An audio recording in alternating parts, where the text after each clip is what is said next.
America టికెట్లు ఎవరు కొంటారో మీకు తెలుసు, ఎవరు కొని పంపించారో. ఏమైపోయాడు? జగన్మోహన్ రెడ్డి గారు ఉన్నటువంటి కాలంలో చంద్రబాబు నాయుడు పిఏ, ఒక 20 ఏళ్ళు 25 ఏళ్ళుగా పనిచేస్తున్నటువంటి పిఏ శ్రీనివాస్ గారు ఏమైపోయాడు? మళ్ళీ ఎప్పుడు వచ్చాడు? ఎందుకు వచ్చాడు? ఇవాళ ఏం చేస్తున్నాడు? మాట మాటకి దుబాయ్ పంపించే పనిలో ఉన్నాడు కదా. అయ్యి వదిలేసి మన శ్రీనివాసు మూటలు దుబాయ్ పంపించే ఆ లెక్కలు చూసుకుంటాక వెనకాల ఎవరు వెళ్తున్నారో మనం చూసాం. ఆ పేరుతో ఈ పేరుతో, ఏది పరిశ్రమలు తెస్తామనే పేరుతో ఊరికే వెళ్తాం, ఊరికే తిరిగి రావటం. కానీ దారిలో దుబాయ్లో ఆగుతారు. మన పాత పిఏ గారు మాట మాటికి దుబాయ్ వెళ్తాడు, లేదా పాత పిఏ గారు పైకి పేపర్లోనేమో సస్పెన్షన్ క్యాన్సిల్ చేసి మళ్ళీ ఉద్యోగం ఇచ్చారు. కానీ పేషీలో వద్దన్నారు. ఎందుకు పేషీలో వద్దన్నారు? ఈ దుబాయ్ దుబాయ్ దుబాయ్ మూటలు దుబాయ్ చేర్చాలి కాబట్టి పేషీలో అక్కర్లేదు. మరి ఈ స్కిల్ స్కామ్లో 300 చిల్లర కోట్ల రూపాయలు అక్రమం జరిగిందని చెప్పని సాక్ష్యాధారాలతో సహా కేసులు కట్టడం జరిగింది. మరి స్కిల్ స్కామ్ మీద ఎన్ఫోర్స్మెంట్ డైరెక్టరేట్ సగంలోనే ఎందుకు ఆగిపోయింది? ఎవరెవరైతే ప్రభుత్వం దగ్గర కాంట్రాక్ట్ పొందారో, ఆ కాంట్రాక్ట్ పొందినటువంటి ఆ వ్యక్తులు వాళ్ళ దగ్గర మాత్రమే ఈడీ ఎందుకు ఆగిపోయింది? అడగండి. ఈడీని మీరు మాట్లాడుతున్నారు కదా పార్లమెంట్లో, నియోజకవర్గం సంగతి, ఈ రాష్ట్రం సంగతి, పల్నాడు ప్రాంతం సంగతి, లేదా దక్షిణ భారతదేశం సంగతి గురించి మీకు ఏమీ గోల లేదు కదా. మీకు ఎంతసేపు మీ చిలక పలుకులే కదా. మరి దాంట్లో ఎక్కడ ఆగిపోయింది?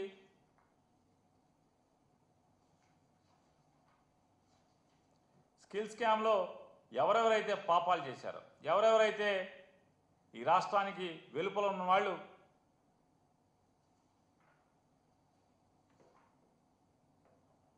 $380 కోట్ల రూపాయలు సుమారుగా ప్రజల సొమ్ముని దోచుకున్నారని చెప్పి ఈడీ కేసులు కట్టి అరెస్ట్ చేసింది కదా.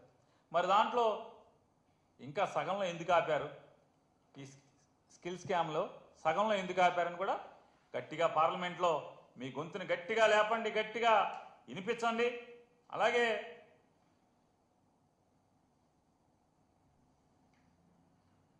కృష్ణదేవరాయలు గారు ఇవాళ మీరు చాలా పద్ధతిగా మాట్లాడుతున్నట్టుగా చెప్తున్నారు కదా. ఎక్సైజ్ శాఖలో ఎవరైతే ఎండీగా పనిచేసినటువంటి వాసుదేవ్ రెడ్డి గారు ఉన్నారో, వాసుదేవ్ రెడ్డి గారు 3 సార్లు కోర్టులో పిటిషన్ దాఖలు చేశారు. అయ్యా, నన్ను పోలీసు వారు వేధిస్తున్నారు, భయపెడుతున్నారు, భయభ్రాంతులకు గురి చేస్తున్నారు, నన్ను బెదిరిస్తున్నారు, 164 జడ్జి గారి ముందు వాంగ్మూలం ఇమ్మని చెప్పని, తప్పుడు వాంగ్మూలం ఇమ్మని చెప్పని బెదిరిస్తున్నారని చెప్పని వాసుదేవ్ రెడ్డి గారు ఎవరైతే 2019-24 మధ్యలో బెవరేజెస్ కార్పొరేషన్ ఎండీగా చేశారో, ఆయన సాక్షాత్తు హైకోర్టు న్యాయమూర్తులకి విన్నవించుకుంటే ఇవాళ అతన్ని అదిరించి బెదిరించి లొంగ తీసుకుని 164 స్టేట్మెంట్లు ఇప్పించి మీకు కావలసినట్టుగా అదొక తప్పుడు కేసులో ఏదో రకంగా ఎవరో ఒకరిని అరెస్ట్ చేయాలి, వైఎస్ఆర్ కాంగ్రెస్ పార్టీ వాళ్ళని, ఏదో రకంగా జగన్మోహన్ రెడ్డి గారిని అరెస్ట్ చేయాలి. మీ నాయకుడేమో, ఎవరైతే ప్రస్తుతం మీ కొత్త నాయకుడేమో, ఇప్పుడు మీ కొత్త దేవుడు ఉన్నాడు కదా, కొత్త దేవుడు చంద్రబాబు నాయుడు గారు, మీ కొత్త దేవుడు చంద్రబాబు నాయుడు గారేమో ఈ 300 చిల్లర కోట్లు ఎవరికో దోచిపెట్టి ఆయన ముద్దాయిగా అయితే,